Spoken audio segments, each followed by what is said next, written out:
Let's take you back to an interview we were doing a little bit earlier. There's been a spike in attacks on EMS recently in the country. Last month, EMS workers were attacked by a mob out in Atteridgeville. A patient inside the ambulance, can you believe it, was killed in that incident. So authorities in Gauteng now gearing up for the festive season, and measures are put into place, we understand. Silindelo Masikane, our senior reporter, out following the story for us. Hello to you, Slee, and have you getting any sense about what these measures are and also what the reaction to the campaign is? Hallelujah. For some things you can do.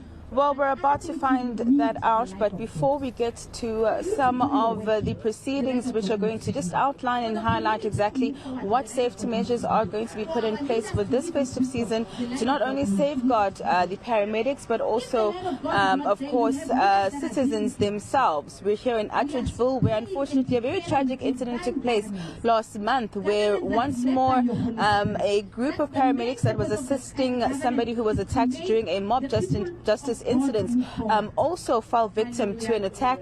The ambulance itself was robbed and they had to, of course, be treated for their injuries. Now, we are back at about 3 kilometers away from where this incident took place, and you can see that behind me we do have many of the EMS personnel here in Tshwane who have gathered for this campaign launch, as well as the MEC, and they're going to start with a 3-kilometer walk to the actual area where that incident took place for a moment of silence, and then embark on an awareness campaign essentially throughout the community here in Atteridgeville. But I am joined by 2 EMS personnel. Thank you so much for your time, Mr. Colin, this morning. Maybe just tell me, as a paramedic and somebody who sees what's happening on the ground with some of your colleagues, perhaps your appeal to the community as we head into the festive season. No, thank you. I think our appeal is that we want the community to embrace us in terms of what we actually do in saving lives.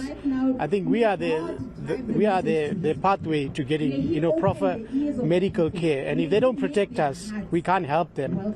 And some of the frustration is that we can't enter some of these zones because of these attacks that are taking place. So our staff are fearing for their lives when they go out there, especially mothers and fathers.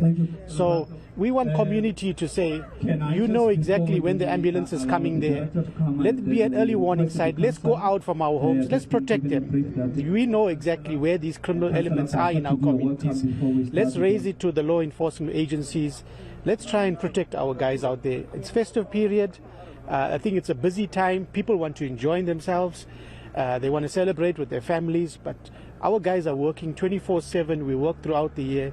What we're saying to communities is let's take up that fight and protect the EMS workers. I'm also joined by Ms. Aniki. She is one of the managers here in this particular region. Ms. Aniki, maybe give us a sense as to how the paramedics who were attacked last month, how are they doing, and perhaps the anxiety that comes with this job. Oh, okay. Thank you, ma'am. It's a bit frustrating and it's heartbreaking to expect them to come to the very same area to provide emergency medical services. Hence, we know we are not safe.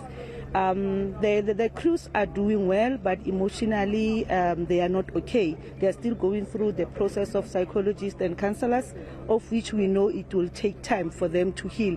But guess what? They come to work, they report to work, put the green uniform, but it's not easy. My appeal and my plea to the community of Atteridgeville and Gauteng province at large, can you please protect the Green Angels? We are here to save you. We are here to provide medical care. But if you are the one attacking us, then it becomes a problem for us as an organization. I know the community members of Mushongoville, they know who did this, they know who are the culprits, but they are not coming back. They are not coming to report such matters. So our plea as Gauteng EMS is, can you please, our humble plea, protect the Green Angels. We are here for you. Thank you so much, Jane. All right, Gareth, that is Miss Aniki as well as Mr. Conan here. I'm going to ask Shahid to just give you a picture of what we're going to expect. So far, it does seem as though the program is running a little bit late.